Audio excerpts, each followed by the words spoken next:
Hi students, welcome to Science Center 24/7. Myself Arshpreet Kaur, या physics educator and यार being an educator ये video बनाते हुए मुझे थोड़ा सा तो ऐसा लग रहा था यार कि वाई पास ओनली यार, है ना। हम अच्छे नंबर ले सकते हैं, अभी भी हमारे पास बहुत सारा टाइम बाकी है, but let's be very realistic. कुछ कुछ बच्चे ऐसे होते हैं जो अभी हार मान चुके हैं यार कि मैम नहीं हो रहा है, बस इतना बता दो पास करने के लिए क्या करना है। तो ये वीडियो उनके लिए है। ऑफ कोर्स जिन बच्चों ने काफी ज्यादा अभी तक पढ़ लिया है, सिलेबस कंप्लीट कर लिया है, अपने प्रीवियस ईयर क्वेश्चंस लगा लिए हैं, उनके लिए भी कहीं ना कहीं ये यूजफुल होने वाला है, आई ओपनर होने वाला है कि आपको किस तरीके से कौन से यूनिट को पहले टारगेट करके पढ़ना चाहिए। ठीक है, सो उससे आप इजीली पास हो सकते हैं। So stay tuned till the end of this video. अगर अभी तक आपने इस चैनल को सब्सक्राइब नहीं किया है, please make sure that you are subscribing to the channel and pressing the घंटी आइकन टू, बिकॉज तभी आपको नोटिफिकेशंस मिलेंगे। क्योंकि आने वाले दिनों में बेटा बोर्ड एग्जाम्स के लिए यहां पर आपके लिए बहुत बहुत बहुत इंपॉर्टेंट कंटेंट आने वाला है, जो कि आपके लिए बहुत यूजफुल साबित होगा अगर आप अच्छे मार्क्स स्कोर करना चाहते हैं। ठीक है,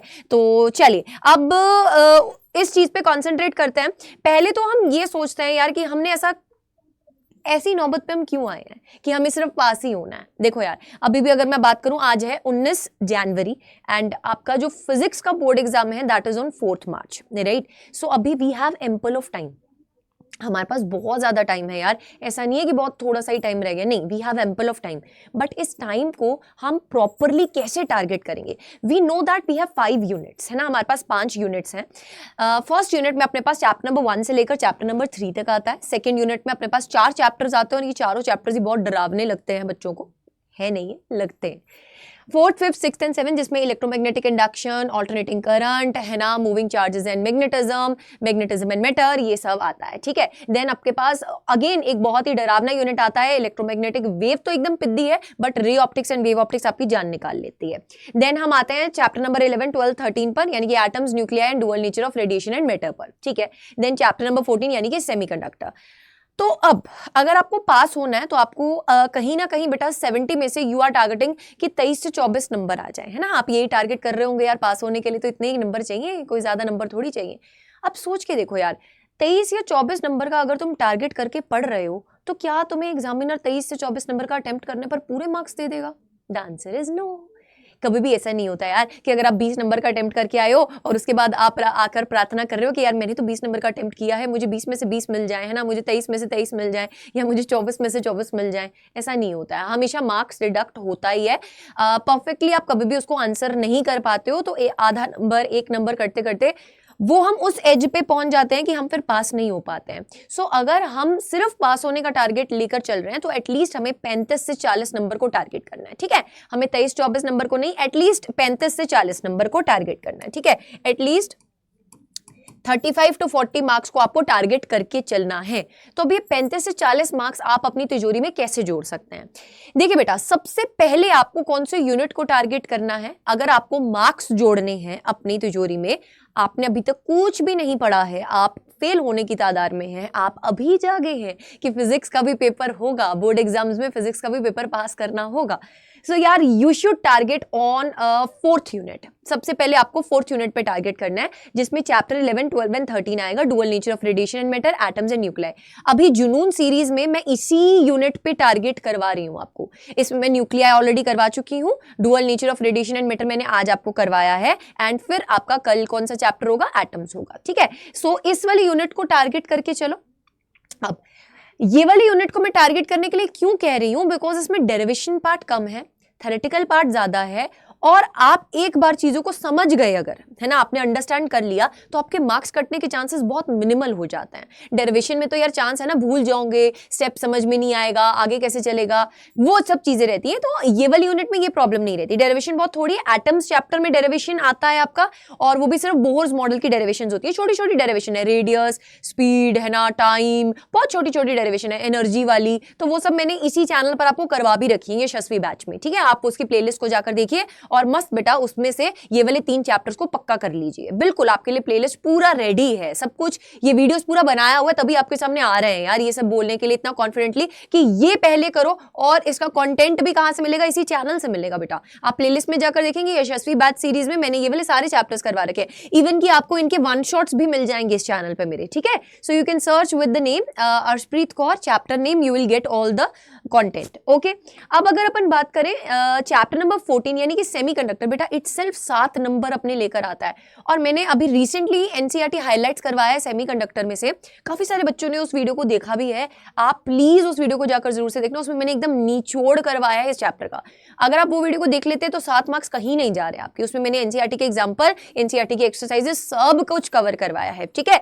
सो अगर हम इन दोनों चैप्टर्स का बात करें, इसमें डेरिवेशंस कम है, आप प्रीवियस ईयर क्वेश्चंस कर लेते हैं और आप मेरे सेशंस को फॉलो कर लेते हैं तो आप कुल मिलाकर बेटा 12 प्लस ऑफ 7 यानी कि 19 नंबर अपने पक्के कर लेंगे, ठीक है। 12 प्लस ऑफ 7 यानी कि आप 19 नंबर अपने पक्के कर लेंगे। अब बात आती है कि मैम बाकी के नंबर कहां से आएंगे, हमको तो मैम 35 से 40 नंबर लेकर आना है, 19 नंबर तो पक्के हुए ना यार। बट ये मेक श्योर करना है यार कि आप इसके प्रीवियस ईयर क्वेश्चंस है ना, कंप्लीट चैप्टर्स, कंप्लीट जो भी टाइप के क्वेश्चंस रेपिटेटिवली पूछे गए हैं वो सब आप कवर कर रहे हो, तभी आप 19 नंबर जोड़ पाओगे, ठीक है। अब मैं 19 में से भी मान के चलूं तो आपके इफेक्टिव जो स्कोर बनेगा वो कुछ 15-16 के आसपास बनेगा। 1-2 नंबर मैं कम लेकर ही चल रही हूँ, ठीक है, 3 नंबर मैं कम लेकर ही चल रही हूँ कि आपका लेट्स सपोज लिखते लिखते कुछ गलती हो गई या कुछ हो गया, कट जाएगा मार्क्स उस चक्कर में। अब इन दोनों यूनिट्स में से न्यूमेरिकल्स अगर आते हैं तो बिल्कुल स्ट्रेट फॉरवर्ड न्यूमेरिकल्स होते हैं बेटा, फॉर्मूला बेस्ड न्यूमेरिकल्स। अगर आपको फॉर्मूला आता है आप इसके न्यूमेरिकल्स को कर पाएंगे। तो जो आपको रिकॉल नोट्स मिलने वाले हैं, अगर आप सक्षम 2.0 का पार्ट है, हो बेटा you are part of it, है ना। सक्षम 2.0 की जो प्राइजेस है वो बहुत कम हो चुकी है ऑलरेडी, 499 में you are getting all the course. So I think you should go for it अगर अभी तक आपने इसमें एनरोल नहीं किया बेटा, है ना, क्योंकि 499 में you are getting all the subject, so it is worth it. If you want to study only physics तो फिजिक्स का कोर्स भी अवेलेबल है, links are available in the description box. तो इसमें रिकॉल नोट्स दूंगी मैं इन चैप्टर्स के। सो बेटा रिकॉल नोट्स में ना ये फायदा होता है कि लेट्स सपोज अगर चैप्टर नंबर 12 की बात करें, एटम्स की बात करें, तो एटम्स में पर्टिकुलरली बोहर्स मॉडल की अगर हम बात करें तो वहां पे रेडियस, वेलोसिटी, फ्रीक्वेंसी, इनकी डिपेंडेंसेस के ऊपर बेटा डायरेक्ट क्वेश्चन बनता है। तो अगर आपने फॉर्मूला शीट रेडी कर रखी है, उन फॉर्मूलाज को आप एक बार गो थ्रू हो गए तो यार यहां पर बस फिर आराम से नहीं आ पा रहे, कोई प्रॉब्लम वाली बात ही नहीं है, ठीक है। So go for that. Chapter number 14 की बात करें सेमीकंडक्टर, इसमें तो यार न्यूमेरिकल्स के चांसेस बहुत कम है। एक ही बेटा आपके पास फॉर्मूला आता है ni का square is equals to ne into nh।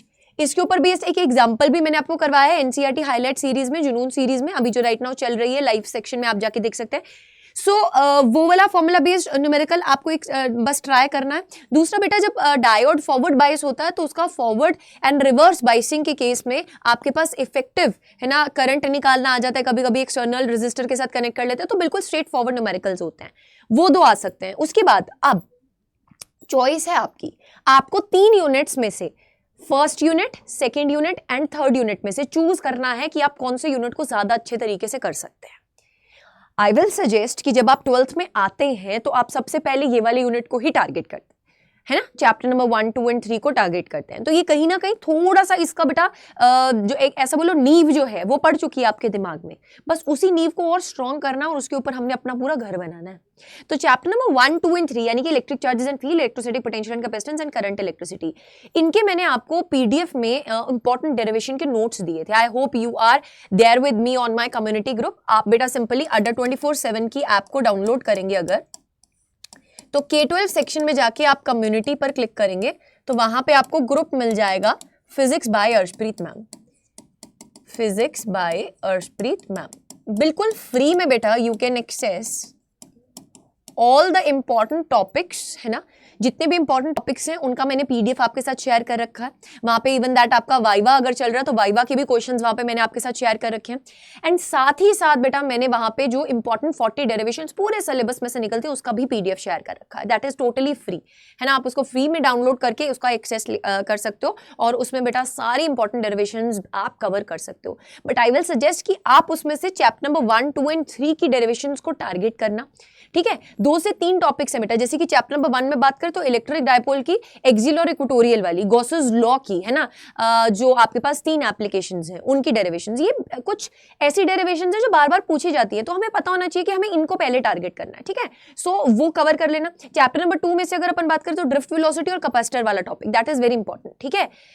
Sorry, chapter number 2 में से कैपेसिटर वाला टॉपिक एंड चैप्टर नंबर 3 में से ड्रिफ्ट वेलोसिटी वाला टॉपिक। ड्रिफ्ट वेलोसिटी बेसिकली आपके पास जो डिफरेंट फॉर्म्स हैं, करंट का relation with the drift velocity, है ना, that is important. Chapter number 3 में व्हीटस्टोन ब्रिज का balancing condition, that is important, तो उसको टारगेट करो। ये वाली यूनिट को अगर आप पक्का कर लेते हो तो बेटा 12 + 7 + 16 यानी कि 35 मार्क्स बन जाएंगे, 35 मार्क्स बन जाएंगे।